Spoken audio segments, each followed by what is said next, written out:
Nous sommes donc à Lengelsheim pour vous parler de son église, l'église Saint-Laurent, qui a été édifiée en 1819. Donc si elle ne s'illustre pas particulièrement par son architecture plutôt simple, elle renferme néanmoins un trésor qui réside dans ses vitraux. Donc au départ, l'église Saint-Laurent était pourvue de vitraux en verre blanc, puisque l'art du vitrail était tombé en désuétude à partir de la moitié du XVIIe siècle jusqu'au début du XIXe. Et donc c'est qu'à partir de ce moment-là, vers les années 1830-1850, qu'on assiste à un renouveau de l'art du vitrail qui aboutira à ce qu'on peut voir à l'église Saint-Laurent. On compte au total 10 grands vitraux et 2 petits à l'arrière. Mais ceux à propos desquels nous allons vous parler, ce sont les 8 vitraux qui se trouvent dans la nef.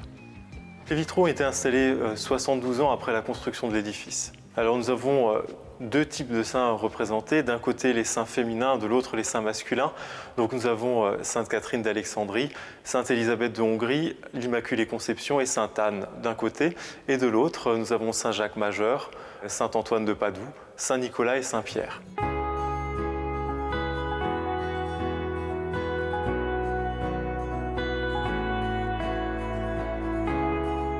Victor Reuner, l'artiste qui a réalisé ces vitraux, est un artiste nancéen, un artiste extrêmement réputé puisqu'il avait déjà participé à l'exposition universelle de 1865 à Paris, où il avait présenté un panneau représentant l'Immaculée Conception.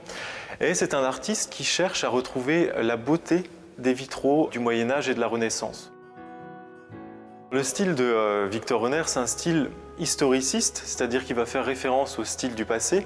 Donc quand on regarde les vitraux de Lengelsheim, on a certaines références au Moyen-Âge, notamment les frises qui encadrent les vitraux, mais on a aussi beaucoup de références à la Renaissance, notamment les grands cartouches qui encadrent les figures. L'un des plus beaux vitraux de cette église reste néanmoins le vitrail dédié à Sainte Élisabeth de Hongrie, puisque véritablement là on voit toute la beauté du style de Victor Reuner, toute la délicatesse des émaux, de la couleur translucide de l'émail, notamment au niveau des roses.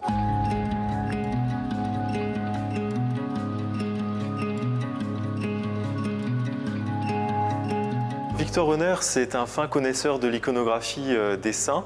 On le voit dans toute l'église de Lengelsheim, il a vraiment représenté tous les attributs des saints. Par exemple, Sainte Catherine, on voit la roue brisée de son supplice, mais également l'épée qui a servi à sa décollation, comme on dit, c'est-à-dire sa décapitation, et elle tient la palme du martyr.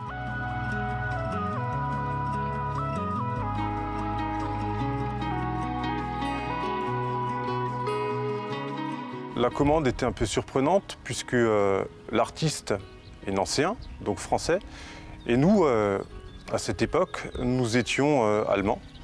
En même temps, c'était une période lors de laquelle, notamment dans l'art verrier, il y avait beaucoup d'échanges entre la région nancéenne et le pays de Bitche, et on peut citer par exemple Dôme ou bien Galais. La commande est aussi surprenante sur un autre point. Pour une petite commune comme Lengelsheim, c'est quelque chose d'assez surprenant d'avoir engagé quelqu'un d'aussi connu et cher. Donc les fonds qui ont servi à la mise en place de ces vitraux ont été regroupés par divers mécénats. On peut citer par exemple le curé de l'époque, à Benneuil, les paroissiens également, mais aussi certaines familles comme la famille Kirsch, qui étaient expatriés aux États-Unis.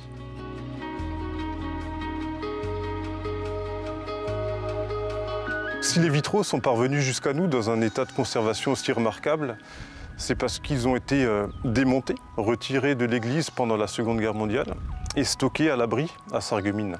De plus, après la guerre, en 1956, ces vitraux ont subi une restauration de la part des frères Hott de Strasbourg.